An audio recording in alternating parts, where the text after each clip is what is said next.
Olá, eu sou o professor Eduardo Costa, diretor do Eixo Governo e Política do Instituto Aviva, e nós estamos iniciando nosso segundo programa de Cosmovisão Bíblica, Governo e Política, recebendo um convidado muito especial que eu vou apresentar para vocês. Ele é o pastor Fernando Borja, ele é advogado, bacharel em administração, pastor da Igreja Batista da Lagoinha, em Belo Horizonte. Ele participa da Rádio Super FM, da Rede Super, e apresenta o conhecido programa em Belo Horizonte, Geração de José. Já exerceu o mandato de deputado federal e atualmente ele é vereador na cidade de Belo Horizonte. Pastor Fernando Borja, eu quero inicialmente agradecer a gentileza de participar do nosso programa aqui no Instituto Aviva. Para a gente é um privilégio poder conversar contigo, para aprender um pouco mais da tua vivência, da tua experiência na área política. Amém. Eu que agradeço, Eduardo, do Instituto Aviva. A gente sempre recebe, materiais de vocês aí, do trabalho que vocês estão desenvolvendo, e é muito importante para a gente ter pessoas que possam falar sobre política com essa visão cristã, os valores judaicos cristãos que fazem diferença na democracia do Ocidente, não é verdade? E muito obrigado pelo convite e essa oportunidade. Um beijo aos nossos amigos aí. Eu já quero começar com essa deixa que você colocou. Pastor, qual é a importância do cristão participar na política? O cristão deve participar na política? De que forma deve participar na política? Quais são os valores que devem nortear o cristão? Porque a gente escuta por aí, em algumas igrejas, a questão, não, política é coisa do mundo. A gente não deve misturar política com religião. Isso é uma coisa secular. Nós devemos nos concentrar naquilo que é sagrado. Existe essa dicotomia? Como é que tu enxergas isso? Nós devemos participar da política ou não? Olha, todas as áreas são santas, todas as áreas são espirituais para aquele que é cristão. O casamento é espiritual, família é espiritual, o seu negócio é espiritual, Eu lembro que algumas pessoas, a gente falava assim, você está nos negócios de Deus ou Deus está nos seus negócios, Então, nós temos que entender a nossa vida, é por Ele, para Ele, todas as coisas. Então, o nosso levantar, o nosso dormir, nós estamos aqui para agradá-lo e, principalmente, honrar o nome dEle, engrandecer o nome dEle. Será que guerra é espiritual? Uai. A Bíblia fala que Davi lutava e glorificava a Deus. E aí, como é que fica? Tem umas confusões aí, As pessoas têm a mania de dizer assim, Deus é amor, Deus faz tudo. Por que Deus permite o mundo passar tanta desgraça? Porque Deus é amor, mas Ele também é justo. Então, se Ele criou uma regra, Ele não vai mudar a palavra dEle. Eu falo que nós que temos a mania, de mudar a regra.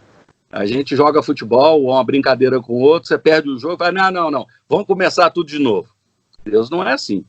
Deus, desde o Gênesis, quando Ele criou a regra, criou Éden, delegou ao homem a autoridade sobre a terra, Ele nunca mais tomou a terra para Ele. A terra foi delegada ao homem, Ele quis fazer isso. Contanto que quando o diabo enganou o homem, Deus não falou assim para o diabo, Satanás, você enganou a mulher e o homem, vamos começar o jogo todo de novo. Não. Sabe o que Ele fez? Ele falou, olha, Satanás, você enganou o homem, mas na mesma regra que eu criei, eu vou mudar essa história. Por isso, a descendência do homem vai pisar na sua cabeça. E olha para você ver, não mudou a regra. Então, Deus é justo. Eu acho interessante que tem uma história que comenta nos Estados Unidos que um certo jovem, um rapaz, ele era filho de um juiz numa cidade do interior. Então, ele fazia o que ele queria, Filho do juiz, era o dono da cidade. Mas um dia, ele ocasionou um acidente e uma pessoa ficou muito ferida. E ele foi levado na presença do juiz para ser julgado. E ele achou que o pai dele ia livrar ele.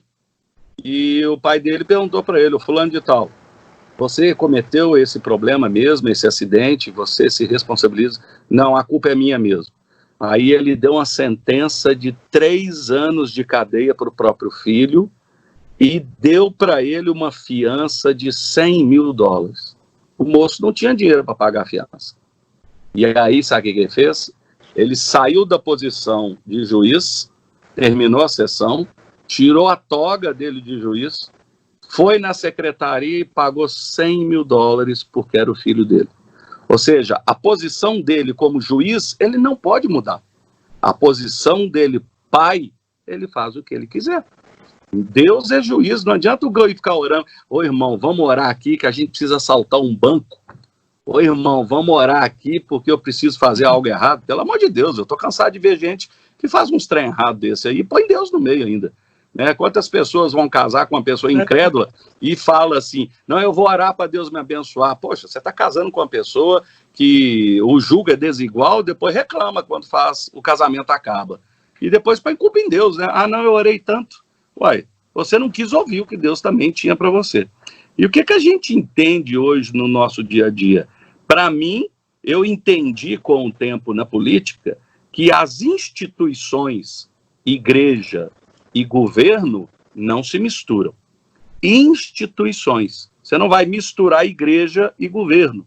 Agora, religião e política, fé e política, crença e política, moralidade e política, princípios cristãos e política, precisam muito. Então imagina comigo, será que seria bom você ter hoje um presidente, um governador, um prefeito, que ele preocupasse com a justiça, preocupasse em amar o próximo, preocupasse em que as coisas fossem transparentes, públicas? Quais são os princípios que nós temos na Constituição? Impessoalidade, publicidade. Será que ninguém quer isso? Não. Transparência? Olha, então é importante que a gente leve para dentro da política valores, princípios. Eu não vou pegar um microfone na Câmara Municipal, na Câmara Federal, levar a minha Bíblia e ficar lá, olha, abra a Bíblia aí que eu vou pregar. Poxa, peraí, aqui eu sou um legislador cristão, eu não sou um pastor legislando, eu sou um legislador cristão e devo fazer a minha contribuição, votar aquilo que eu concordo, votar contra aquilo que eu não concordo, me opor àquilo que a gente sabe que é contrário aos nossos princípios e valores. Eu lembro que aqui muitas vezes a gente tem muita disputa ideológica, né? Nós estamos numa fase da nossa história política no Brasil e no mundo de muita disputa ideológica, né? Direita, esquerda, liberal, conservador, são os nomes que se cria para todos os lados. Mas nós defendemos valores morais e família, casamento. O que eles utilizam são nomes, né, para poder agredir a gente, né, que é a família patriarcal opressora, que a primeira relação de trabalho, o marido e a mulher, essas bobajadas que a gente está cansado de ouvir aí, e que, infelizmente, jovens, muitas vezes, são tomados nas escolas ou universidades por isso. Agora, vamos pensar lá desde a história.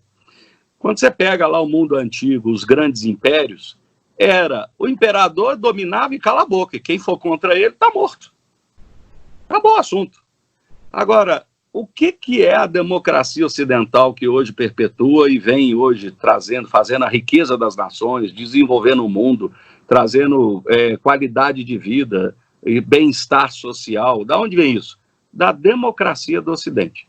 E da onde que é fundada essa democracia? Quais são as bases dessa democracia? Número 1 é a filosofia grega. Para quem estuda direito, eu sou advogado, sou administrador de empresas, o direito fala da filosofia grega. A gente vem estudando a razão. Você raciocina, você pensa. E depois veio também como é que se diz assim, a área jurídica, né, romana, né? A filosofia grega, meu Deus do céu, confundi aqui a palavra. Mas é a legislação romana, né? A base da nossa lei vem dos romanos. O princípio do Senado, o princípio da legislação, veio ali dos romanos. E a fé nossa judaico-cristã. Então, nós temos a base da filosofia grega, nós temos a base da nossa legislação que veio dos romanos, e nós temos também a fé, ou vamos dizer, a moralidade judaico-cristã, que é o tripé hoje da democracia do Ocidente. Vou dar um exemplo para você. Uma democracia igual hoje o comunista. Vai levar um LGBT para namorar na praça lá de Moscou para você ver o que vai acontecer com eles. Vai dar um beijo gay hoje lá em Moscou para você ver o que acontece. Agora, hoje o beijo gay, o cara beija na rua, abraça o outro, nós vamos fazer o quê? A vida é deles, nós não intrometemos. Agora lá existe legislação que prende o cara e faz o que quiser, porque é uma democracia comunista. Com a nossa democracia, a gente entende que todos são iguais perante a lei. Não importa o credo, não importa a raça, não importa a opção sexual que ele tem da vida dele. Nós não temos que aprender que nós somos iguais? Agora, uma coisa é o pecado, é aquilo que eu acredito. Aí é diferente. Quando eu entro nisso, eu falo muito com o pessoal da esquerda, às vezes eu falo, olha, uma coisa é aquilo que é normal, e a outra coisa é aquilo que é comum. Para você, é normal o casamento entre homossexuais, a bissexualidade, talvez a pedofilia, a zoofilia, porque para alguns deles, o sexo é livre, com quem ele quiser, como ele quiser.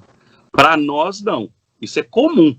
Você sabe, você conhece casais homossexuais, mas não é normal para nós. A gente entende que é comum.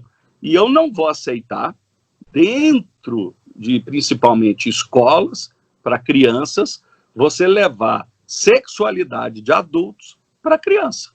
Isso é normal, isso é comum fora no mundo? É, mas não é normal para ensinar para criança. Drogas, é comum você ver gente se drogando nas ruas aí, talvez do Pará, é comum. Mas isso é normal para a nossa sociedade? Não, não é. Então nós temos que separar o que é normal e comum, respeitamos cada um tem a sua própria vida, mas nós exigimos que as pessoas também respeitem os direitos dos outros. Porque nós estudamos na faculdade de Direito que o meu direito termina onde começa o direito dos outros. Então, nós temos hoje uma democracia que protege o direito de todos, até do comunista, até do cara que tem uma opção sexual diferente de mim, até a pessoa que acredita em princípios morais diferentes de mim, nós respeitamos elas. Agora, ao contrário, eles tentam dizer que nós somos preconceituosos, fundamentalistas, que a gente persegue, que nós temos discurso de ódio. Pelo contrário, quem é que defende a vida desse povo? Nós defendemos muito mais do que eles dizem, né? Essa é a grande verdade. Oi. Alô? Pastor, vamos fazer uma contextualização que eu acho que é importante, determinados pontos. Primeiro, nós fazemos parte de uma civilização ocidental que é fruto basicamente de 3 cidades. Vamos lá, Atenas, Roma e Jerusalém. A política grega, a lei romana e a religião judaica cristã que ajudou a formatar o Ocidente. Nós temos um ponto importante na história que precisa ser, eu acho que nós precisamos reler a nossa história, que é a Reforma Protestante. Quer dizer, a civilização ocidental, ela foi forte pela Reforma Protestante. Uma discussão hoje que é muito comum, a questão, o Estado é laico, o Estado é laico. E eu sempre digo, o Estado é laico, mas o Estado não é laicista. Mas essa discussão do Estado laico, ela tem origem justamente na Reforma Protestante, a separação entre a Igreja e o Estado absolutista, o Estado monárquico. Uhum. O senhor falou uma coisa que poucos cidadãos entendem. Existe aquilo que a gente chama de controle difuso de poderes. Então, por exemplo, o senhor como vereador, o senhor já exerceu um mandato de deputado federal. O papel do parlamento, seja municipal, seja estadual, seja federal, é legislar. E o papel do executivo é executar políticas públicas. Ao mesmo tempo, o parlamento fiscaliza o executivo. Quando a gente vota no vereador, quando a gente vota no deputado, quando a gente vota no deputado estadual, federal ou senador, a gente não entende, ou a maioria das pessoas não entendem, que aquele camarada vai legislar leis que vão regular a nossa vida. E eu tenho visto o senhor tendo uma atuação muito forte, muito incisiva, desde que eu lhe conheci em 2017, nós participamos de um seminário organizado pelo Polis Desperta, Nação Desperta, Cristandade e Política lá em Curitiba, e eu passei a acompanhar o seu mandato de vereador, e eu vejo que o senhor é um vereador muito combativo em Belo Horizonte. Inclusive, muitas vezes, vem sofrendo ataque, vem sendo hostilizado pelas suas posições, e vem defendendo bandeiras. E são bandeiras que ajudam a preservar aquilo que nós temos de maiores valores, que é a nossa família, que são as nossas crianças. Como é que o senhor tem enxergado um pouco essa disputa no parlamento dessas bandeiras? E uma coisa que o senhor colocou que eu considero fundamental no início. A Bíblia diz que a nossa luta não é contra a carne ou sangue. Existe uma disputa espiritual e nós estamos no meio de uma batalha espiritual. E vamos ter uma eleição esse ano. Vamos eleger prefeitos e vereadores, daqui a 2 anos vamos eleger deputados estaduais, federais e senadores. O que nós temos como cristão que observar para escolher um bom candidato que dialogue com nossos princípios? Olha, uma coisa curiosa e interessante é que quando você entra realmente para o parlamento, você é obrigado a aprender a separar a disputa ideológica do relacionamento pessoal. Isso é muito interessante. Eu convivo com gente que é comunista, com gente que é socialista, né, os partidos de esquerda, e uma coisa é o microfone, é a disputa, é a discussão. A outra é eu sentar do lado dele, conversar com ele, perguntar sobre a família dele, até dar um testemunho, às vezes um evangelismo do nosso dia a dia. Nós temos que saber separar isso. E as pessoas que não conseguem separar isso criam animosidade. Então a gente tem que aprender, número 1, a ter um coração puro. Eu disputo muito com o pessoal da esquerda, mas eu assento com eles, eu converso com eles. Às vezes eu já tive momentos de orar por eles juntos, quando precisaram, e isso é muito sadio, isso é muito interessante, isso é democracia. Então a pessoa tem que ter um bom estômago para isso, porque muitas pessoas levam para o pessoal, e o diabo quer aproveitar muito isso, né? Então você vê que algumas disputas vão para o pessoal, cria rancor, cria amargura, e nós temos que saber lidar com isso. Uma coisa curiosa que é você trabalhar no parlamento é que, principalmente no município, que a gente fiscaliza muito mais do que a gente consegue no governo federal, porque você está próximo. Aqui na cidade, o seu vizinho fala com você, a pessoa vai lá na Câmara Municipal e fala do ônibus, no dia a dia. E já na Câmara Federal, um negócio muito mais, assim, na mente, vamos dizer, no mais técnico do que o pessoal que acontece no município. Agora, eu fico muito preocupado quando a gente vai escolher os nossos candidatos num ponto que acontece muito aqui comigo. A maioria absoluta dos vereadores ficam na mão do legislativo, do executivo, perdão. Por quê? Porque o vereador é eleito numa comunidade. E quando ele é eleito numa comunidade, ele se aproxima do executivo, obedece cegamente o executivo, porque o executivo faz obras na comunidade dele. E se ele não obedecer o executivo, ele não vai conseguir obra e talvez ele não se reeleja. Essa pessoa só serve para a comunidade dela. Ela troca o voto dela por obra. E isso é muito ruim, porque você quer alguém que te represente naquilo que você acredita. E, infelizmente, eu sou uma pessoa muito independente na Câmara, porque eu tive voto na cidade toda, porque o meu voto é de opinião. Então, quando você vai votar numa pessoa e você consegue votar numa pessoa por opinião, essa pessoa vai ter a coragem de confrontar o que tiver errado, porque ele também tem opinião. Então é difícil, isso é um negócio que a maioria do parlamento são pessoas que não estão preocupadas no que o executivo quer aprovar. Ele está preocupado se o executivo vai dar dinheiro para a região dele. Então, até lá, os deputados, eu tive deputados que trabalhavam comigo, e na hora que a gente ia votar, por exemplo, ano passado, nós votamos o aumento do fundo partidário para 4 bilhões. E nós derrubamos para, na época, eu acho que 1,5 bilhão. E ainda tinha uma emenda para cair para 700 milhões. Eu tive toda a liberdade de votar o que eu acreditava. O cara que era do meu próprio partido falava comigo, não, a opinião pública pode bater em mim, fazer... Para mim não tem problema. Se o presidente me der dinheiro para mandar lá para minha cidade, em tal lugar assim, eu tenho os votos garantidos. O cara se vende por causa de obra. E aí perpetua esse sistema que é horrível. Então, quando entra uma situação que você sabe que vai prejudicar o país, o cara está preocupado com o dinheiro que vai entrar lá na comunidade dele. Ele não está preocupado com o que vai acontecer no Pará ou no Sul. Ele não é o voto de opinião. Então, eu acho muito importante as pessoas, quando forem escolher os seus candidatos, pensar muito nisso, porque a pessoa que é somente de comunidade, ele não te representa a sua opinião e não vai representar nunca, porque o prefeito tem um poder sobre ele que é um tacão, e esse tacão coloca o legislador na mão dele.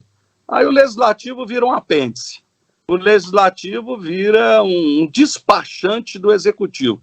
Aí a gente acaba vendo tanta corrupção, tanto trem errado, porque ninguém denuncia.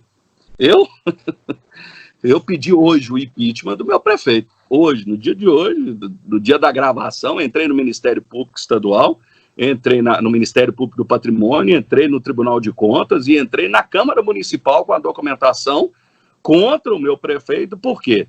Porque a legislação diz que ele é obrigado a responder os requerimentos que a gente encaminha, pedidos de informação, audiências públicas, visitas técnicas e convocação dos secretários para poder prestar conta.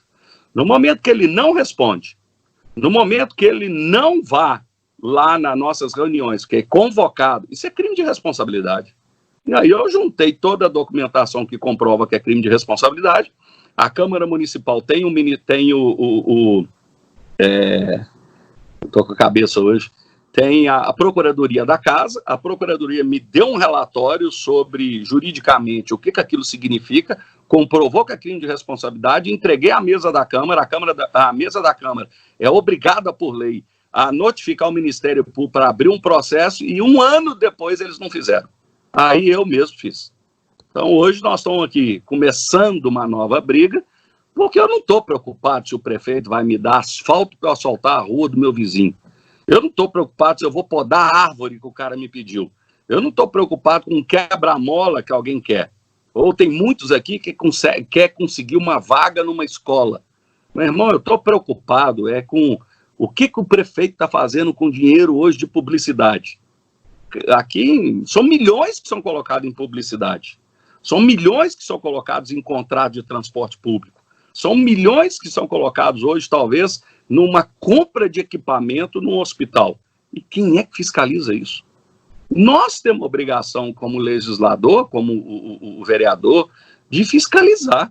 E poucos fazem isso. Então, eu acho que na hora que a pessoa vai escolher, ele tem que procurar aquelas pessoas que recebem voto de opinião. Pode ser lá da comunidade dele? Pode, mas se o cara tiver o voto de opinião, ele vai pensar mais em os princípios e valores do que no asfalto que ele vai conseguir. Isso é muito importante. E poucos falam isso, né? O senhor colocou uma questão importante agora, porque eu volto ao início da pergunta. Poucos que estão nos assistindo agora compreendem que o papel do legislador, seja vereador, seja deputado estadual, federal ou senador, é de um lado legislar, mas de outro fiscalizar. O seu papel como vereador em Belo Horizonte é fiscalizar o prefeito. Nós estávamos fazendo um levantamento essa semana aqui no estado do Pará e nós percebemos e descobrimos, essa é uma informação que lamentavelmente não é pública porque não é transparente, que as prefeituras do estado do Pará já receberam mais de R$1 bilhão para o enfrentamento da pandemia do Covid do governo federal. E nós não sabemos como é que esse dinheiro está sendo aplicado. Ao mesmo tempo, nos dá uma angústia que nós não vemos os vereadores fiscalizarem os gastos dos prefeitos. Os vereadores deveriam fiscalizar isso. Isso vira um ciclo vicioso. Por quê? O que define eleição? Lamentavelmente, o voto qualificado, que é o voto que ele elegeu em Belo Horizonte, ele é exceção, ele não é a regra. São poucas as pessoas que observam a história, o currículo, os projetos, a ideologia do candidato para votar. Geralmente, o que decide a eleição para vereador, deputado, são as últimas 24 horas do processo eleitoral. E, lamentavelmente, dentadura, cesta básica, cadeira de roda, milheiro de tijolo, R$50, remédio, promessa de emprego. Isso gera um ciclo vicioso, porque esse camarada eleito, ele vai ter que entrar numa lógica fisiológica, que é justamente aquilo que o senhor mencionou, ou seja, ele precisa que o prefeito ou o governador ou o presidente libere a emenda parlamentar para ele pavimentar o asfalto, para ele construir a caixa d'água, para ele fazer aquela obra no bairro, para ele poder garantir a sua visibilidade política e buscar votos depois na eleição seguinte. E é uma lógica muito perversa, porque Um camarada que entra no legislativo numa lógica de compra de voto jamais vai se tornar um político honesto no seu mandato. E aí você começa a ter um processo pernicioso no legislativo com o executivo, de indicações muitas vezes para cargos nas secretarias municipais, nas secretarias estaduais. Essas pessoas muitas vezes agem com improbidade, agem com má fé, muitas vezes nos recursos públicos, e vira um ciclo vicioso. E criou-se, portanto, uma cultura no Brasil que política é coisa para bandido, é coisa de gente desonesta, é coisa de pilantra. Portanto, o cristão não deve se envolver na política porque ele vai se contaminar, ele vai chegar lá e vai acabar tendo que se adaptar ao meio. Eu quero te fazer uma pergunta que é uma curiosidade minha. Tu tivestes recentemente uma experiência na Câmara Federal. Tu concorrestes a um cargo de deputado federal, ficastes como suplente e assumiste uma suplência temporariamente. Tiveste alguns meses, se eu não me engano, em Brasília e vivestes Brasília. Qual é a tua impressão do meio político em Brasília, do ambiente político de Brasília e da participação dos cristãos na política nacional? Olha, Brasília é um rolo compressor, ainda mais para quem é novo.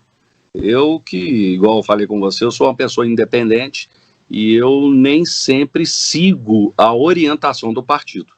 Ou seja, às vezes o partido mandava eu votar assim e eu votava não, porque eu não concordava. Então eu já chegava para o meu presidente do meu partido e falava, ó, isso aqui que vai votar hoje eu sou contra. Então você já fica sabendo que isso aqui eu não concordo. Então eu tinha no meu partido pelo menos essa liberdade.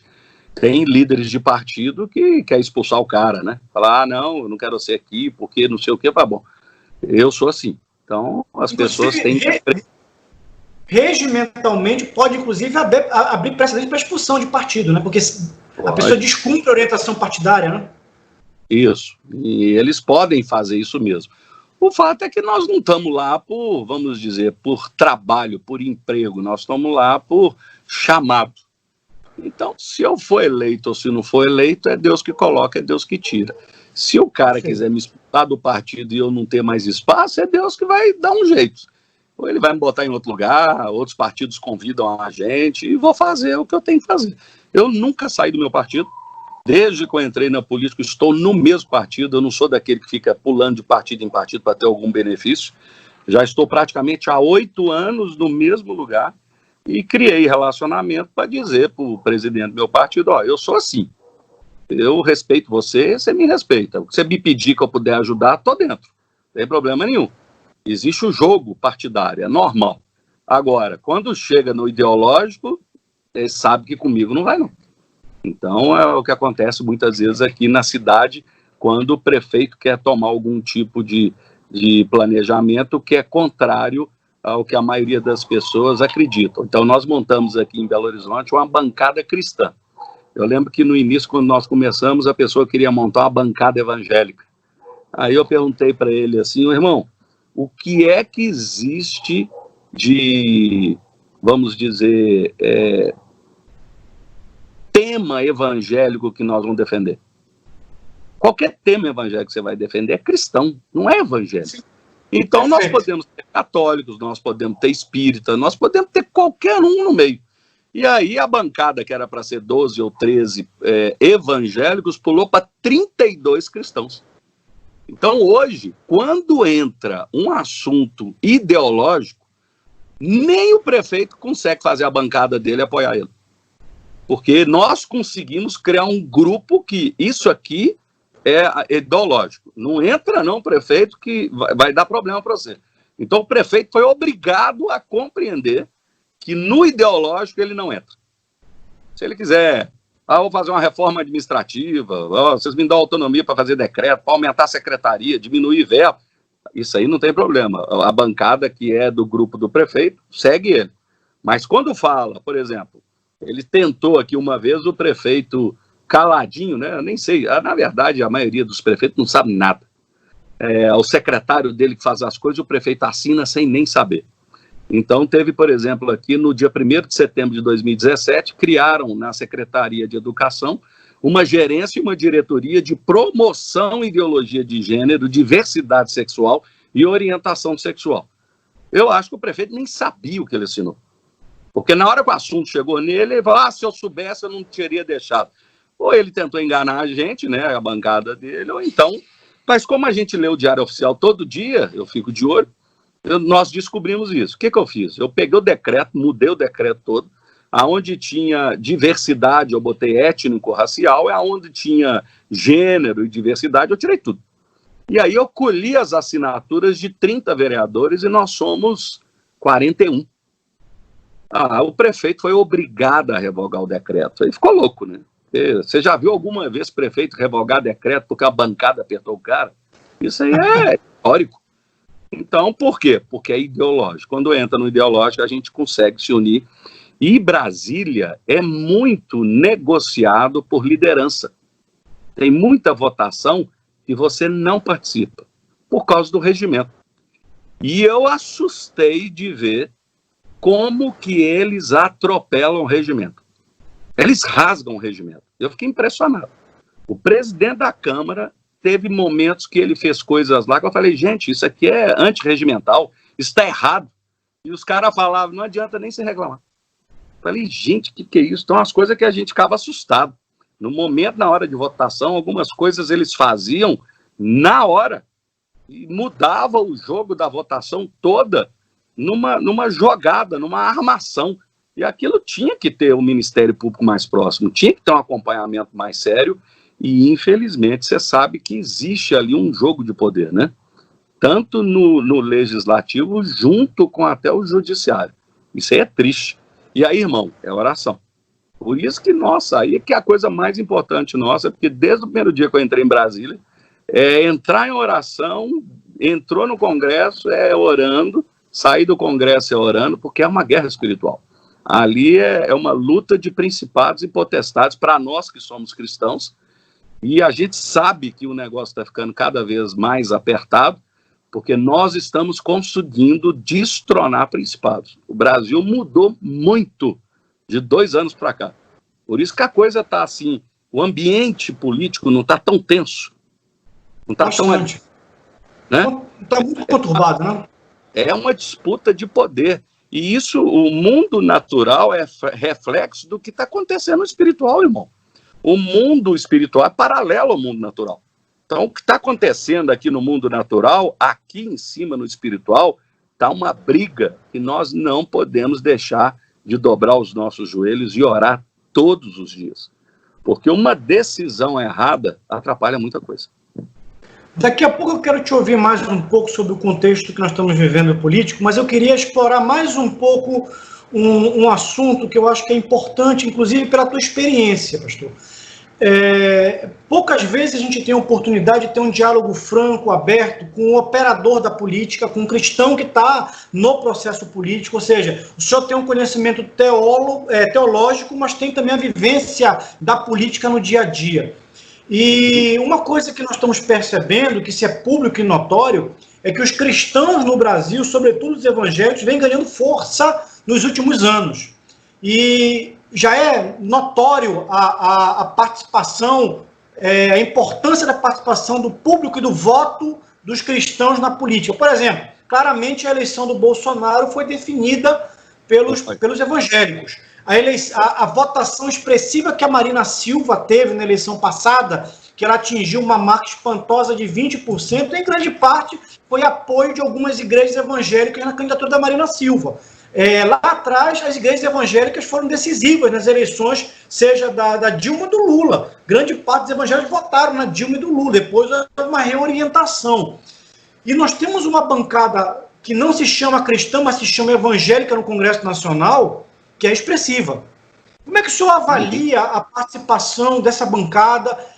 Às vezes há muito questionamento da forma como alguns líderes religiosos participam da política. Qual é a sua impressão sobre isso?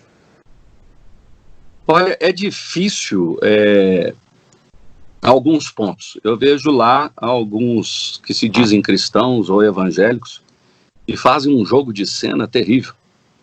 Um jogo de cena que, se botasse luz, você teria vergonha de ver o que a pessoa está fazendo. Porque ele não está preocupado em nada mais do que aparecer para o público dele. Então isso é triste. E aí que vem esse negócio que a gente comenta, quando você tem um chamado, você não está preocupado se você vai ser reeleito ou não vai. Você está ali, se Deus quiser, ele vai te eleger. Se ele não quiser, ele não vai te eleger.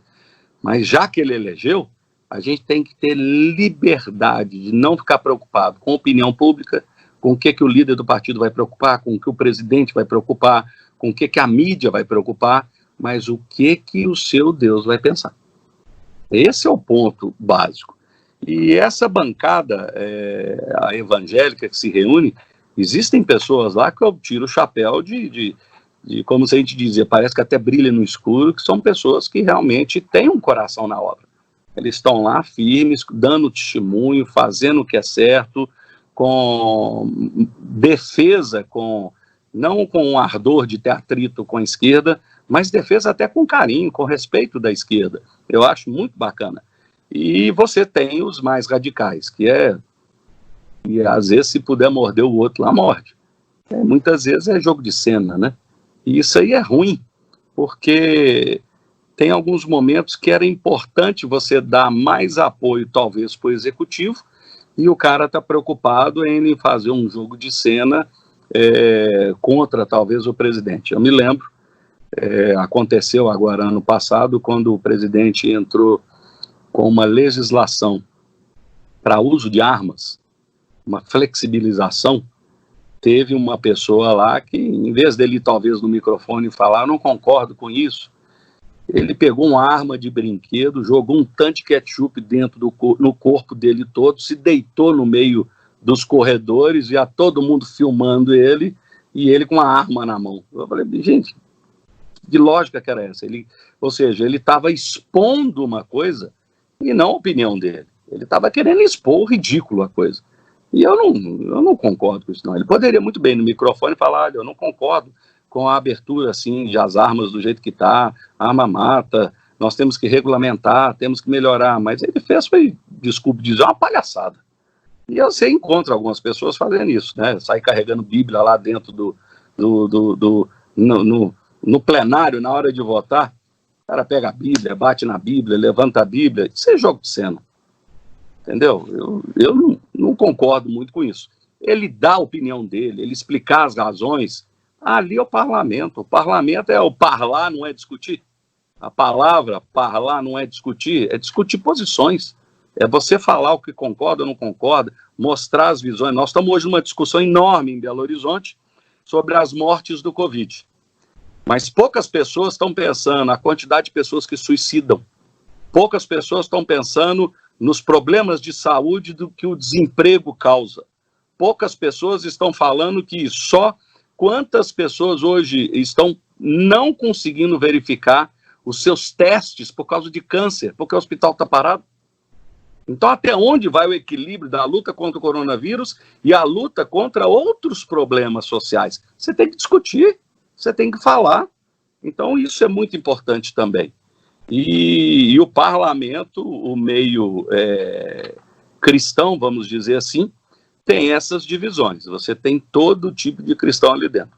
Pessoas que dão excelente testemunho, outros até que não.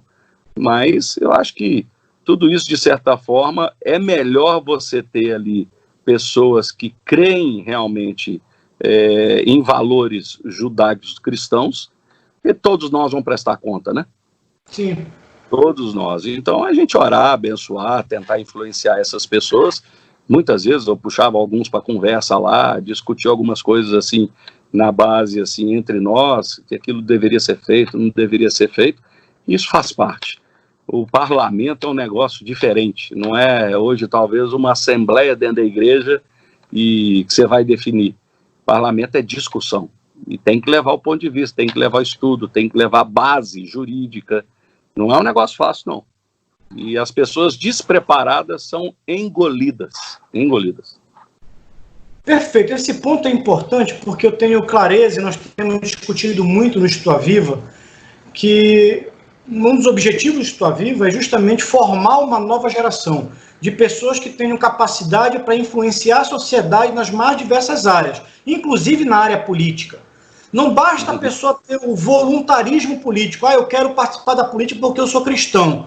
Nós entendemos que você tem que ter primeiro, você tem que ser cristão, tem que ser salvo, tem que ser convertido, tem que ter, portanto, uma mentalidade de Cristo, uma cosmovisão bíblica, mas você tem que ter o chamado para a área. Você tem que ter uma vocação para atuar na área política e você tem que ser preparado, né? Porque senão a pessoa que não é preparada, quando chega lá, não sabe o que é a diferença do executivo do legislativo, não sabe o que é um projeto de lei, não sabe qual é o regimento interno do poder legislativo, não sabe o que é uma emenda parlamentar. Essa pessoa vai fazer o quê? Aí acaba sobrevivendo na política do teatro. É o camarada que pega, como você falou, a arma para ficar fazendo teatro, e como se isso tivesse algum resultado político na prática, o resultado é mínimo. Ele, como agente político, ele tem pouca capacidade de levantar uma ideia, de defender uma ideia, de influenciar os seus pares.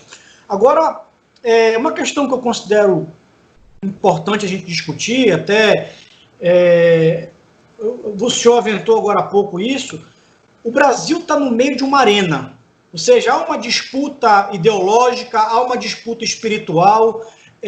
Nós fizemos um painel ano passado, História Viva, cujo o título ele é muito emblemático: quem controla a escola governa o mundo. E durante muito tempo a nossa educação ela foi aparelhada política ideologicamente. Hoje existe uma geração de pessoas com uma mentalidade, eu diria, anticristã. Então, a gente pode até dizer, há uma lógica do marxismo cultural que impera na sociedade. E às vezes as pessoas nem percebem isso. Elas entram numa universidade, elas são bombardeadas com um tipo de formação, com uma literatura que eles chamam de literatura crítica, e aquilo vai moldando a mentalidade daquela pessoa. Quando se pega no dia a dia, ela começa a ter uma atuação anticristã, defende pautas anticristãs. Eu, particularmente, eu me arrepio quando eu vejo um debate político do evangélico progressista. O evangélico progressista que é a favor do aborto, que é a favor da ideologia de gênero, que é a favor de uma série de coisas que são antibíblicas.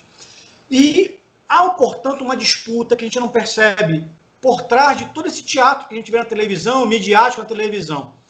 Isso está muito claro nos bastidores de Brasília, está muito claro nos bastidores da política. Como é que o senhor tem observado? Qual é a sua leitura do contexto político que nós vivemos?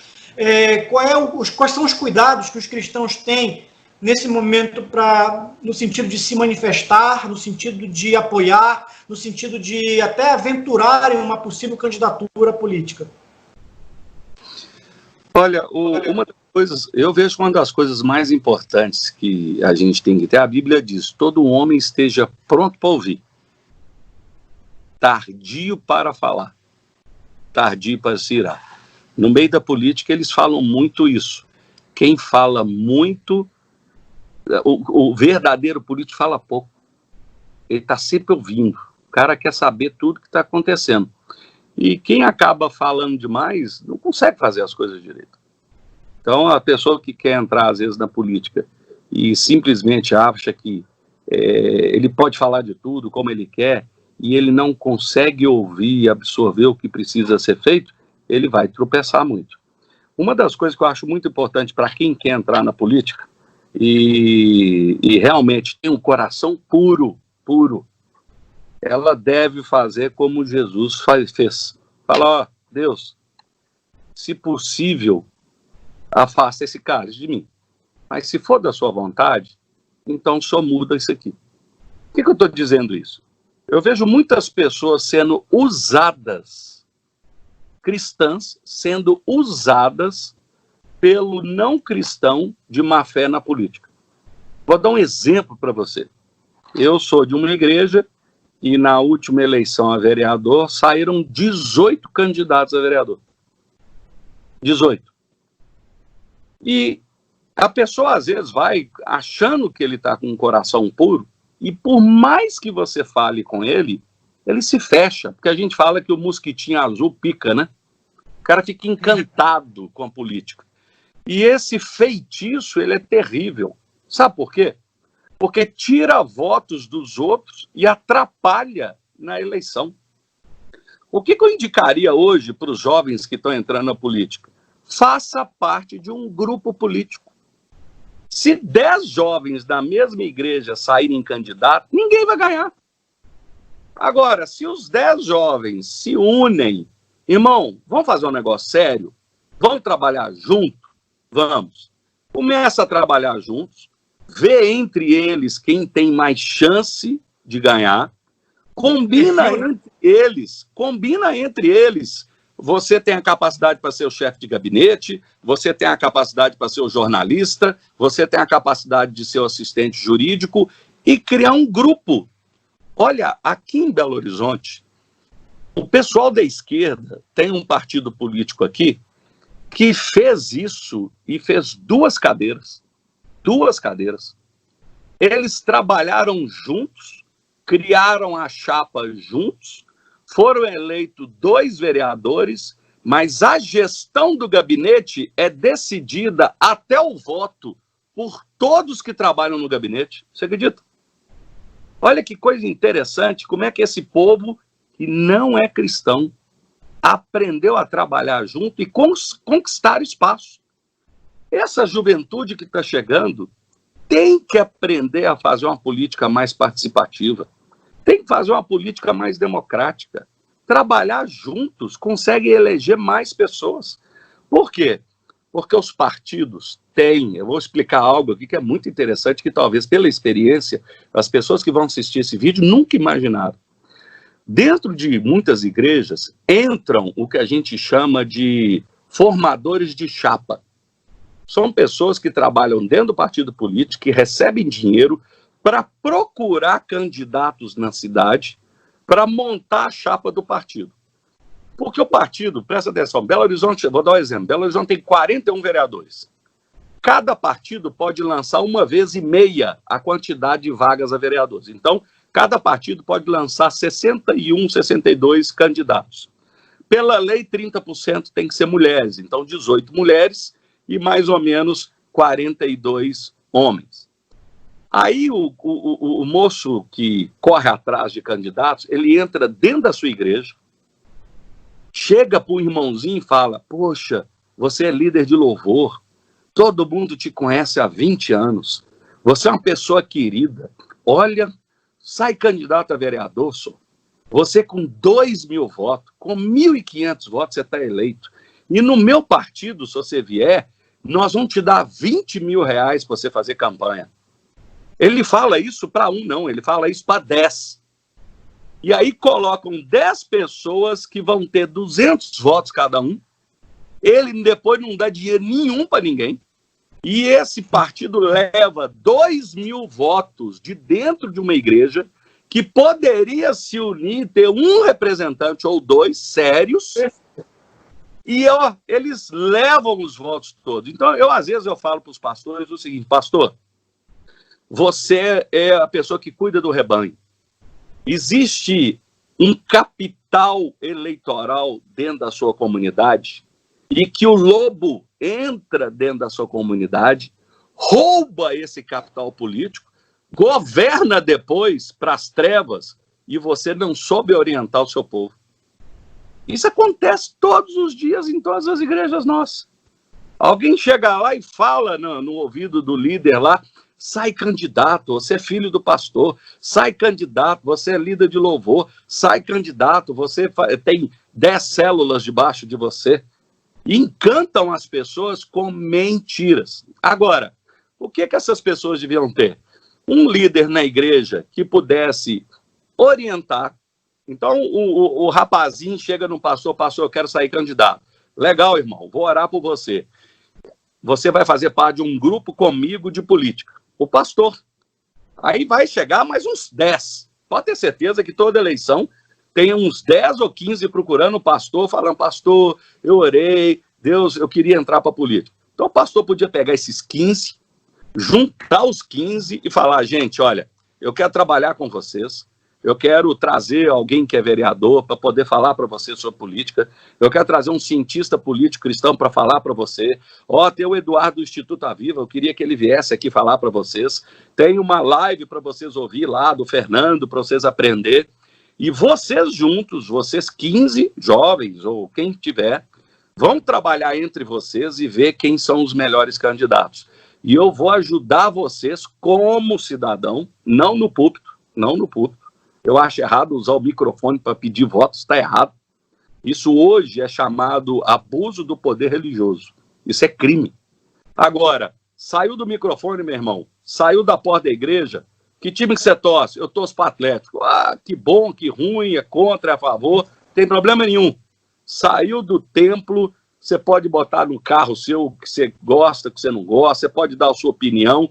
Do lado de fora da igreja, fica à vontade de você escolher o candidato e dizer quem que você acha melhor ou pior. Você não torce para o time?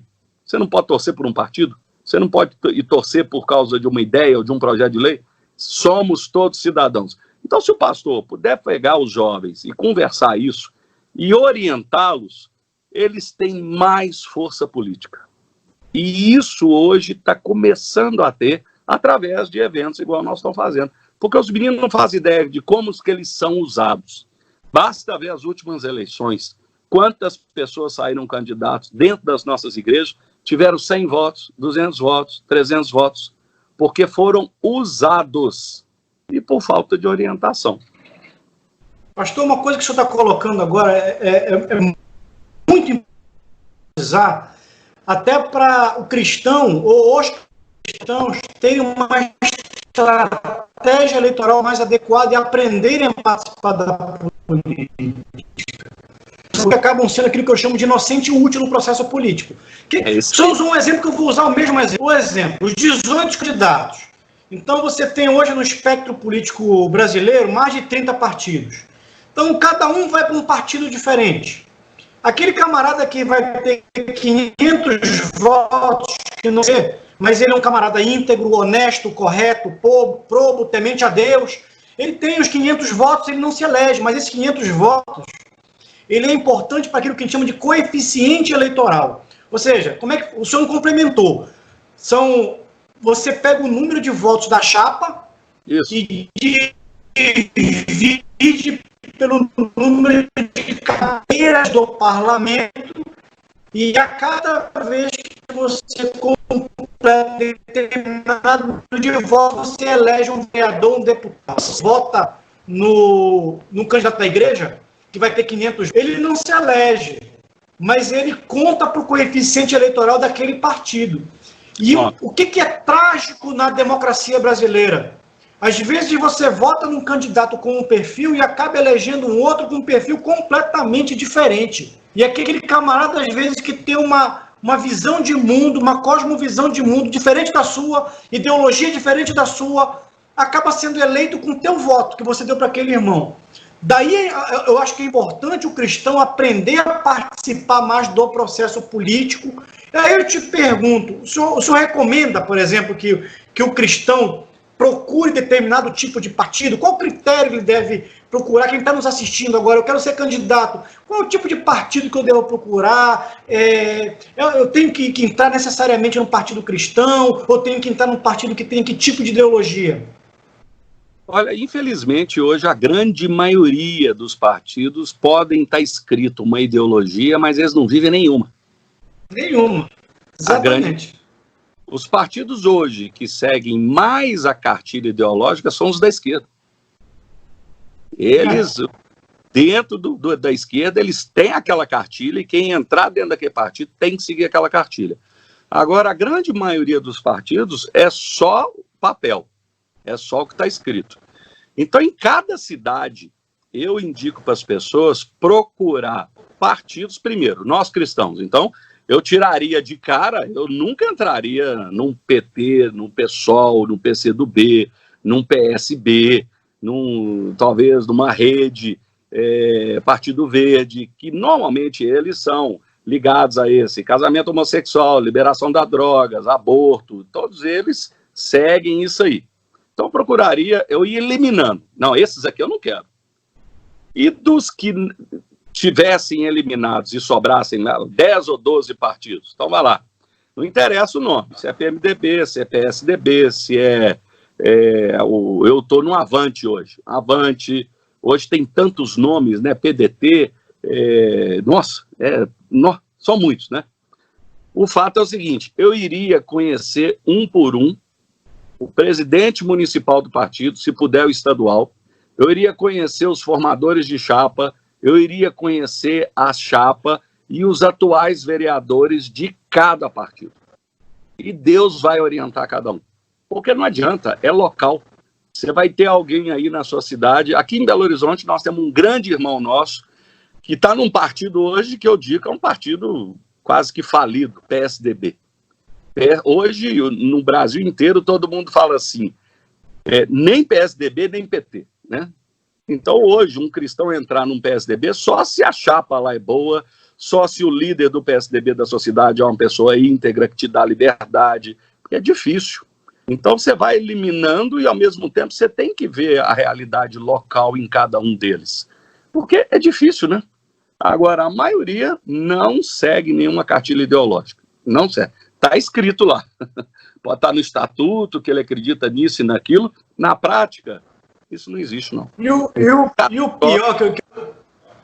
o pior que é um tema polêmico também, que às vezes você tem até a sigla partidária cristã no teu município.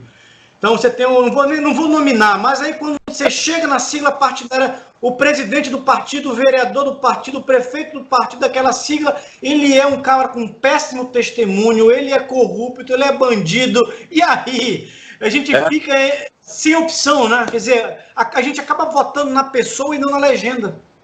O meu partido, por exemplo, meu partido é um partido pequeno que está crescendo. Ele nunca se definiu assim, extremo, nem esquerda e nem direita.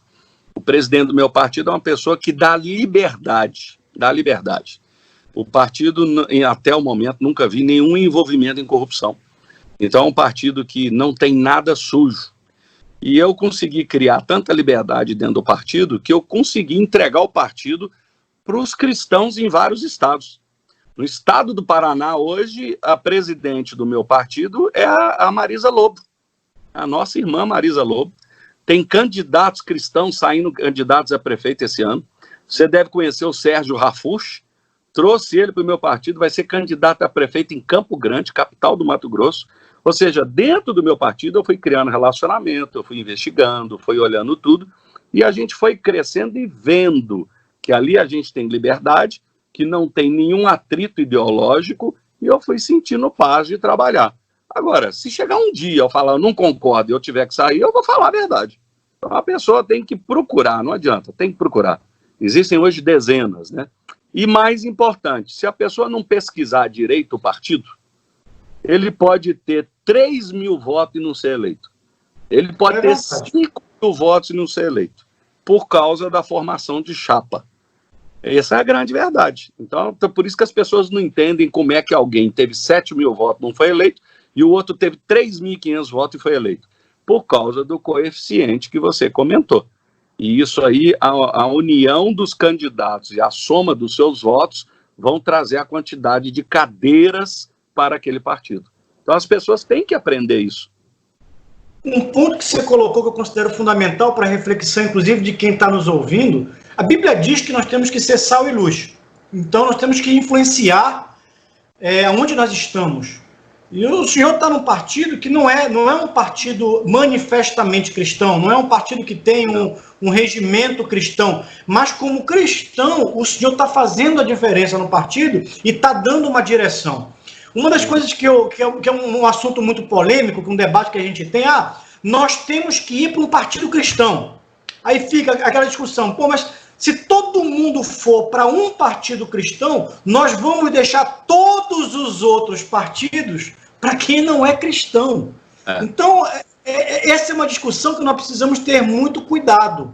Agora, se tivesse poucos partidos, né, igual nos Estados Unidos, né, praticamente republicano e democrata, daria para você falar, não, vamos para esse aqui que tem mais a ver com a nossa ideologia, né? Hoje, assim, quem é mais conservador vai para o republicano, quem é mais liberal vai para o democrata. Aqui não, são 30 e tantos partidos, tem mais dezenas para serem aprovados, e aí não tem como. Não tem como, você tem que ir procurando realmente os partidos para vários poderem candidatar em vários partidos. Hoje, como eu estou falando, nós somos mais ou menos 16 evangélicos. No meu partido, eu sou o único evangélico. No meu partido, nós somos 3 cristãos. Então, se não tivesse os outros cristãos dos outros partidos, se não tivesse os outros evangélicos dos outros partidos, essas vitórias que a gente conseguiu fazer de derrubar ideologias na educação em Belo Horizonte, não conseguiria. Então, é realmente isso aí muito importante as pessoas entenderem. Não adianta ir para um partido só. Isso, as pessoas têm sempre, sabe, Eduardo? Eu lembro muito, e eu gosto de citar muito isso, a Bíblia fala que Davi consultou a Deus quando ele foi lutar contra os filisteus. Deus, eu desço sobre o vale, e Deus falou, vá que eu vou estar com você. E ele vai, desceu no vale e venceu os filisteus. Ele voltou, os filisteus se reuniram de novo e foram para a guerra de novo. Davi consultou Deus de novo. E aí Deus disse para ele, não, dessa vez você não vai descer. Dessa vez você vai ficar perto das amoreiras e quando você ouvir um vento tempestuoso passando, saiba que sou eu que vou pelejar por você. Não seria muito lógico nós, eu já consultei a Deus, então eu não preciso consultar de novo. Cada vez nós temos que consultar a Deus todos os dias. Então os irmãos que estão hoje pensando num partido, tem que orar. O outro irmão que entrou num outro partido, tem que orar, tem que consultar a Deus todos os dias. Porque essas ideias de alguém virar e falar assim, não, todo cristão tem que ir lá para o partido cristão. Isso não funciona. Isso aí tem que ter a nossa consulta ao nosso Senhor todos os dias. Bom, pastor, e como é que o senhor está olhando o nosso ambiente político para frente? No Brasil, nós estamos vivendo hoje uma crise, que eu diria que é uma crise que mistura um pouco a pandemia, mistura um pouco a crise econômica, mas nós estamos no meio de uma crise política, ou seja, é uma tempestade perfeita. Como é que o senhor está avaliando esse momento? Como é que é a sua expectativa em relação à superação dessa pandemia? O que nós podemos esperar dos próximos anos? Quais são as precauções que nós devemos tomar como cristãos nesse processo? Olha, irmão, nós estamos realmente num momento muito delicado. E quando o momento é delicado, é o momento de mais necessidade de orar. É o momento que a gente mais precisa, não somente de conhecimento, entendimento, sabedoria. A gente precisa de revelação. Nós precisamos hoje de pessoas que sonhavam como José interpretava os sonhos. Nós precisamos hoje de pessoas como Daniel, que era acima dos outros, porque recebia de Deus. A política hoje, o governo hoje está caminhando para uma secularização muito grande. Nós estamos caminhando para cada vez mais perseguição. Isso é o meu dia a dia e eu sei como eu estou vivendo, eu sei como é que a pressão para o meu lado. Eu sou entre 41 vereadores, eu sou o único que hoje contesta o prefeito da cidade. Então imagina uma cidade de 4,5 milhões de pessoas, 2,5 milhões de eleitores, e eu sou o único que questiona a pessoa. É luta. Se eu não tiver uma turma de intercessores por trás de mim, cobrindo a minha vida, cobrindo a minha família, cobrindo o meu casamento, não é brincadeira. Não é brincadeira. E isso é muito importante, por quê? Eu fiquei 6 anos fora do Brasil, eu fiz o curso de missões fora do Brasil, eu sou pastor ordenado fora do Brasil, eu trabalho na Lagoinha, mas na verdade eu sou até um pastor americano, vamos dizer assim. Eu fui ordenado nos Estados Unidos e eu fui para fazer missões. Então eu me entendo como missionário hoje dentro da política. E eu vejo, na época que a gente fazia o curso de missões, a gente dizia que missões é um dos maiores depuradores da vida da pessoa e do caráter dela. Por quê? Porque o casamento que você tem hoje na sua casa, está tudo bonitinho, você está perto da sua família, está com todo mundo, você consegue disfarçar, talvez, as rachaduras que você tem no seu casamento. Um relacionamento de marido e mulher. Não estou dizendo que você está em pecado, não. Estou dizendo que é os problemas do dia a dia. Agora, pega a sua mulher e vai morar na África, longe de todo mundo. A intensidade da vida no campo é muito maior. E essa intensidade vai fazer que, se tiver uma rachadura no seu casamento, vai abrir uma brecha. A política é a mesma coisa. Ela é intensa. Se a pessoa tem um problema de corrupção, ela vai ser exposta à corrupção como ela nunca imaginou. Se ela tem um problema de sexualidade, ela vai ter muito problema de sexualidade. Se ela tiver um problema de mentir, ela vai ser o maior mentidor do meio da política. Por quê? Porque a política intensifica o teste do seu caráter. E aí, se a pessoa não abrir o olho, você vai ver, nós sabemos, quantos entraram para a política e se desviaram, e a gente fala, tá vendo? Eu já falei, política não presta, todo mundo que entra para a política vira ladrão, o irmão era uma bênção na igreja, depois que ele entrou para a política, ele virou isso. Isso é muito sério. Mas eu falo para as pessoas o seguinte, irmão, ou você é fiel no pouco, ou você é fiel no muito. O cara que entra para a política e vira ladrão, ele já roubava antes. Não interessa se é política, se é advogado, se é médico, se é policial, não interessa a profissão dele, não. Ele já era, no caráter dele, aquilo. Só revelou porque intensificou a dificuldade do negócio que ele está vivendo agora. A política coloca a luz na vida das pessoas. E não é fácil, não. Então a gente fala muito realmente para as pessoas que nesse momento daqui para frente, nós estamos num momento de divisão de águas. Quem comigo não se ajunta vai espalhar. Ou você é a favor ou você é contra. Não dá mais daquela politicazinha de, não, vamos tentar unir todo mundo, vamos tentar resolver todo mundo. A gente tenta, a gente vai com muito amor conversar com pessoas que têm ideologias diferentes, mas eu não deixo de falar a verdade, não. E aí, às vezes, dá confusão. E dá mesmo, não tem jeito, tem que falar. É melhor ter uma briga política do que ver o que está acontecendo aí, né, no dia a dia, né? Tem pessoas que às vezes são cristãos e não entendem o meu jeito. Mas eu falo com a pessoa, irmão, eu não aceito, eu não consigo. Onde Deus me colocou, eu não deixo passar. Então, se ele me botou aqui para fechar a porta, eu vou fechar a porta. Não tem como, não tem solução. E a política, poder, você lida com coisas muito importantes. Eu me lembro, eu fui diretor-geral de um colégio aqui em Belo Horizonte, da nossa igreja. Eu ajudei a construir o colégio, a unidade, e eu fui diretor-geral. E aí nós tivemos um problema de uma criança que roubou dentro da escola. E eu lembro que eu pedi aos pais dessa criança se essa criança podia almoçar comigo. Ele devia ter seus 17 anos de idade, estava já no ensino médio. E eu levei esse menino para almoçar comigo. E conversei com ele, tudo, expliquei tudo, dei meu testemunho de vida, perguntei da vida dele, fiz amizade com o menino. E no final eu falei com ele assim, olha, você sabe o que está acontecendo, você fez algo errado e a gente não pode passar a mão na cabeça. Você é homem. Eu virei para o menino e falei assim, você é homem de assumir as suas responsabilidades? Ele falou, sou. Então me entenda o seguinte, a próxima vez que você vier no meu gabinete, não sou eu que estou te expulsando, é você mesmo que está te expulsando. Você concorda comigo? O menino concordou, eu dei a mão para ele, então cumprimenta aqui. Não passou 40 dias, veio a mãe, uma advogada, e o menino de novo, porque ele havia feito outro negócio errado, e a advogada e a mãe ficaram bravas comigo. A advogada falou que ia me processar, então eu falei, ó, irmã, pode me processar, eu sou advogado, não tem problema nenhum.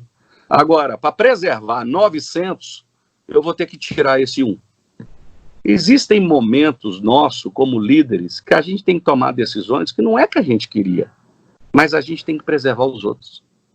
Se fosse problema meu, eu tolerava mais tempo. Mas não é problema meu. Eu tenho que proteger 900 outras crianças. E eu vou ter não que sacrificar esse, mas eu vou ter que tirar ele. E eu lembro que chamei o menino e falei com ele, eu queria que você falasse para sua mãe o que é que nós combinamos. Eu que estou te expulsando ou você que está se expulsando? O menino virou para a mãe e falou assim, não, mãe, a culpa é minha mesmo. Pastor Fernando, o senhor tocou num ponto que eu considero fundamental, talvez para a gente até caminhar para o encerramento desse vídeo, que às vezes a política, lamentavelmente, ela tem um viés do carisma, do ser carismático. Mas o homem público, como trabalha com a res pública, muitas vezes ele tem que ser justo e responsável em vez de ser carismático. E às vezes a justiça é antipática, porque às vezes você precisa contrariar interesses e contrariar as pessoas. Decisões, muitas vezes, certas, corretas, são decisões que desagradam. E não é todo homem, não é todo político que está disposto a enfrentar e de encontro contra interesses, muitas vezes, personalistas, particularistas, ou muitas vezes antirrepublicanos. Eu louvo a Deus pela sua vida, porque Amém. Desde que eu conheci em 2017, eu tenho acompanhado o seu mandato, e esse vídeo provavelmente vai circular o Brasil inteiro, Eu recomendo que as pessoas entrem nas suas redes sociais, Fernando Borja, e vai ver a sua atuação como homem público. Se nós tivéssemos políticos, e eu digo uma coisa, o senhor não é apenas o pastor Fernando Borja que está na política. O senhor é alguém que tem chamado e vocação para estar lá, porque o senhor contribui, o senhor debate, o senhor faz o enfrentamento de uma forma qualificada. Eu tenho orado muito pela sua vida. Eu vejo que a sua vida hoje é um espelho para as pessoas que estão querendo entrar na política agora. Eu vou continuar em oração e nós vamos continuar em oração. Eu peço a todos que estão assistindo esse vídeo que a gente estabeleça e lhe dê cobertura em oração, porque o senhor precisa ser reeleito para continuar o seu trabalho e continuar inspirando uma nova geração. Nós precisamos formar uma nova geração nesse país, uma nova geração de líderes cristãos em todas as áreas e, sobretudo, na política. Eu estou convencido de uma coisa: nós não vamos mudar a história do nosso país elegendo um salvador da pátria. Nós vamos mudar a história desse país quando nós mudarmos a cultura da sociedade. E aí, quem controla a escola, governa o mundo. Quem forma a mentalidade da geração, forma a trajetória de desenvolvimento de uma nação. O Dairon Miller tem uma frase para mim que é emblemática: a igreja que não discipula a sociedade acaba sendo discipulada pela sociedade.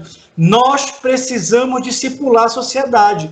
E uma das formas de nós discipularmos a sociedade, por exemplo, é ocupando cargos públicos, é dando testemunho, é legislando corretamente, é protegendo a criança, é protegendo a família, é protegendo os nossos valores cristãos. Amém. Protegendo, portanto, aquilo que nós acreditamos. Infelizmente, amém, em função da pandemia, não foi possível o senhor estar em Belém. O senhor estava programado para estar no nosso seminário dia 30 de maio aqui. Era o nosso seminário de cosmovisão bíblica, cristandade e política. O senhor ia ser a nossa, diria, a principal atração no seminário aqui, mas nós já combinamos aqui, já tem um acordo aqui, que assim que tiver possibilidade, o senhor vai estar vindo aqui em Belém e a gente vai estar realizando esses seminários. Quem está nos assistindo aqui do estado do Pará vai ter a possibilidade de lhe conhecer. E uma das coisas que me fez eu ter uma admiração profunda desde 2017, quando eu lhe conheci lá em Curitiba, foi justamente essa humildade que o senhor tem. O senhor é uma pessoa acessível, o senhor é uma pessoa gentil, o senhor é uma pessoa humilde, mas, acima de tudo, o senhor é um servo, o senhor tem servido o reino onde o senhor está. Que Deus te abençoe profundamente, que haja um derramar do Espírito Santo sobre a sua vida e que o senhor continue sendo sal e luz, onde o senhor está. E eu lhe passo a palavra aqui para fazer uma saudação final. Nós já estamos caminhando para o encerramento dessa conversa, que para mim passou muito rápido. Olha, eu queria compartilhar com os irmãos rápido o que Deus tem colocado no meu coração nesses últimos anos. E em Atos 13:36, diz que o rei Davi cumpriu o propósito de Deus na sua geração. É curioso isso. Cada geração tem um propósito. Deus tem um propósito para a nossa geração, que é preparar a próxima geração. Eu não tenho dúvida disso. Eu acho que nós estamos na política hoje e apanhamos muito e sofremos muito, porque nós não tivemos ninguém para nos orientar. Porque a mentalidade das pessoas à nossa volta era isso. Política é do diabo, política é errado, não deve mexer. E a gente sentia no coração que nós tínhamos que fazer, e a gente foi rompendo, mas com muito sofrimento. Agora não. Agora nós sabemos que a nossa responsabilidade é preparar a próxima geração. E você comentou, se a igreja não discipula ou lidera a sociedade vai acabar discipulando realmente a igreja. Se a igreja não falar sobre essas doutrinas, sobre a política dentro dela, como se fosse uma classe dominical ou o que fosse, os filhos desses membros da igreja, quando vão para a faculdade, e muitos abandonam a fé para mexer com drogas, para entrar na homossexualidade, ou para entrar em ideologias desse mundo, porque ele nunca recebeu orientação na igreja ou na família para tomar cuidado com isso. Eu prego muito, ensino muito sobre famílias em perigo, lado oculto da ideologia de gênero. Cansei de rodar várias cidades no estado aqui de Minas Gerais e de pastores falarem comigo chorando que a filha de 16 anos ou 17 anos falou para o pai que ela vamos dizer, homossexual, né? Aí eu virei para ele e perguntei assim: quando foi que na sua igreja você ensinou sobre sexualidade para os adolescentes ou para os jovens, ou até para as crianças? Nunca. Pois é, na escola eles estão aprendendo sexualidade do jeito que o mundo ensina. E se dentro da igreja você não ensina do jeito que Deus ensina a sexualidade, eles vão aprender que do lá fora é que é o certo. E é o que você comentou. Então, como é que eu vou falar para a pessoa aprender a política do jeito certo, se ninguém ensina a eles o jeito certo? Por isso que nós temos que romper isso. Essa nossa geração precisa ensinar a próxima geração sobre sexualidade, sobre orientação sexual, a palavra de Deus, o que fala sobre isso, sobre finanças, sobre casamento, sobre política. Tem que ensinar tudo. Parar de botar os meninos em bolha. Porque os meninos saem depois dos 16, 17 anos e vão ou para uma escola mais diferente, ou vão para a universidade, e depois eles falam: meu menino mudou a cabeça. Mudou porque você não ensinou para ele o que era certo. E quando ele chega na faculdade, ele achou que a única coisa certa era aquilo. E eles são tragados pelo diabo. São tragados. Porque dentro de casa não se conversa esse assunto. E aí lá na escola o professor conversa. O professor é amiguinho dele. E o professor leva ele para o boteco. E o professor leva ele para formar o primeiro baseado dele. E os pais sem saberem. Então nós temos que ter essa liberdade de conversar esses assuntos igual eu estou conversando com você, dentro da igreja. No último sábado, antes do problema do coronavírus, eu fiz 3 palestras dentro de igreja sobre o Escola Sem Partido e marxismo cultural, movimento LGBT. Isso precisa. E os pais, assim, a maioria que me ouvia ficou assustado, porque nunca imaginaram o que está acontecendo. E quando as crianças delas estão vivendo isso na escola, eles têm vergonha de falar dentro de casa. E depois o pai assusta quando acontece algo: eu não sabia. Você nunca conversou com seu filho.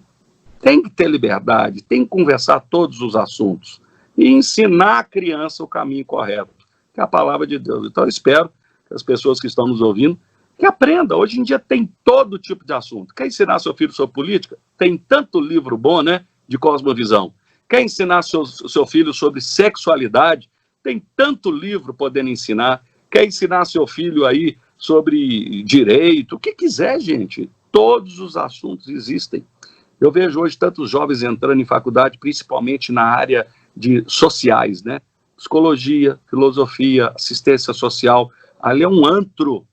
É um antro. Tem que tomar muito cuidado. Tem que orientar os filhos. Porque eu conheço muita gente que se perdeu, principalmente nessa área. Então a gente vai avisando, vai falando e vamos orientando em nome de Jesus. Esse vídeo aí possa abençoar realmente a vida de muitos pais. Que tiver alguma dúvida, entre em contato com você, pode entrar em contato comigo. O nosso sonho é servir, como você falou, né? Jesus disse que os líderes desse mundo dominam sobre os outros. E ele fala assim: mas vocês não vão ser assim, porque eu não vim para ser servido, eu vim para servir. Então eu botei no meu coração que eu não vou ser assim, eu vim para servir. Então o que eu puder servir, irmão, pode contar com maior alegria. Bom, eu estou esperando o senhor aqui em Belém com maior expectativa para comer um pato no tucupi, um tacacá, um açaí. Queremos... Então nós vamos para esse ano, novembro. Aí. Vamos ver. Que alegria, vai ser um privilégio te receber aqui, passar umas férias aqui com a gente aqui. Eu mais uma vez te agradeço pela gentileza. Em nome do História Viva, quero te agradecer pelo privilégio de poder conversar contigo. Que realmente nós tenhamos a oportunidade de realizar o mais rápido possível aquele seminário que já estava programado.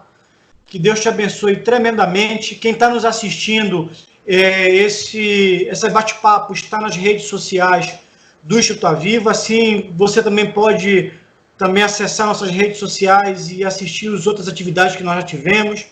Já tivemos outros bate-papos com o pastor Raulison Rangel, Vamos ter outras conversas com outros atores políticos também, cristãos na política. Tivemos painéis sobre marxismo cultural, sobre quem transforma a escola governa o mundo, sobre Hermann Doiver, Francis Schaeffer, Abraham Kuyper. Tudo isso com o objetivo de preparar você que está nos assistindo para o exercício mais efetivo da sua vocação, do seu chamado.